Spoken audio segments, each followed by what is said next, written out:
Hello বন্ধুরা, আপনারা সবাই কেমন আছেন? আশা করছি ভালো আছেন, সুস্থ আছেন। আমিও ভালো আছি, সুস্থ আছি। কাছে এবং দূরে, দেশে এবং বিদেশে যে যেখান থেকে আমার ভিডিওটি প্লে করেছেন, আপনাদের সবাইকে জানাই আমার নতুন একটি ভিডিওতে স্বাগতম। তো বন্ধুরা, সকালে নাস্তা করে ভাবলাম আমার টেবিলটার এই যে ওয়াল ক্লথ, এটা অনেক পুরনো হয়ে গেছে।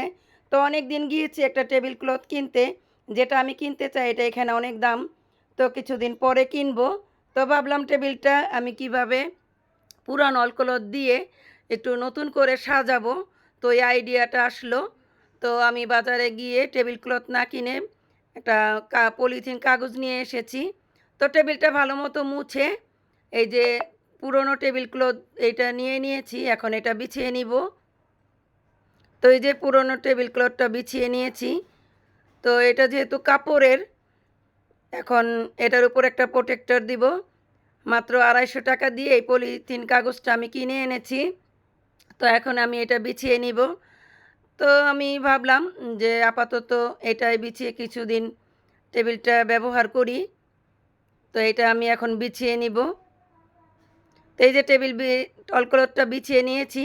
দেখতে অনেক সুন্দর লাগছে, জানি না ক্যামেরায় কেমন লাগছে। তো আমার কাছে খুব ভালো লাগছে। তো টেবিলটা আমি গুছিয়ে নিয়েছি মাত্র 250 টাকা দিয়ে। আমার টেবিলটা আজকে মনের মতো করে সাজালাম। তো বন্ধুরা, কমেন্ট করে জানাবেন আমার টেবিলটা গুছানোটা কেমন হয়েছে, সাজানো কেমন হয়েছে। তো ঘরের সমস্ত কাজ শেষ করে এখন গেলাম রান্নাঘরে রান্না করতে। তো চুলায় এই যে একটি ফ্রাই প্যান বসিয়ে দিয়েছি। এখানে আমি দিয়ে দিলাম তেল। আজকে রান্না করব মুরগির মাংস। তো দিয়ে দিলাম তেজপাতা, আর দিয়ে দিলাম গরম মশলা, এলাচ, দারচিনি, লবঙ্গ, যা যা লাগে। তো সবগুলি দিয়ে এখন দিয়ে দিলাম পেঁয়াজ কুচি। পেঁয়াজটা আমি এখন ভালো মতো ভেজে নিব। তো পেঁয়াজটা হালকা ভেজে নিয়েছি, এখন দিয়ে দিব আদা রসুন বাটা।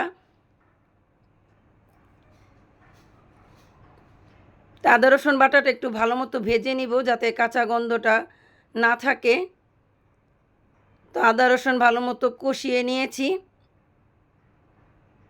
এখন দিয়ে দিলাম এখানে হলুদ, মরিচ, ধনিয়া, জিরা, লবণ সব কিছু আমি আগে পানি দিয়ে গুলিয়ে রেখেছি, যেহেতু আমি বাটা মশলা তো খাই না। তো বাটা মশলার স্বাদ পাওয়ার জন্য তো এখন মশলা কষিয়ে এই যে মুরগির মাংসগুলো দিয়ে দিচ্ছি।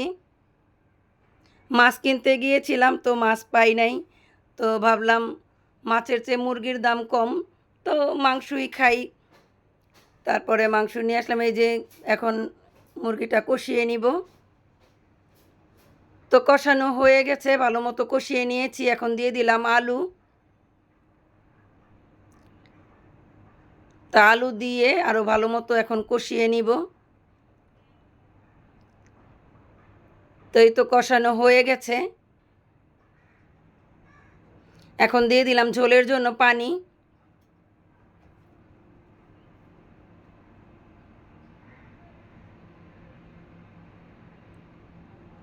তো মাংসটা রান্না আমার প্রায় হয়ে গেছে, এখন দিয়ে দিব ভাজা জিরার গুঁড়া।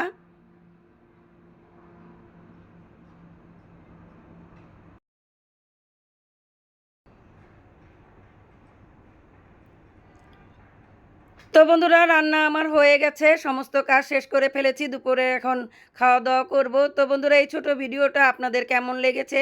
যদি ভালো লেগে থাকে তাহলে লাইক করবেন, কমেন্ট করবেন এবং আমার চ্যানেলটা সাবস্ক্রাইব করবেন। আর যারা অলরেডি সাবস্ক্রাইব করেছেন তাদেরকে অনেক অসংখ্য অসংখ্য ধন্যবাদ।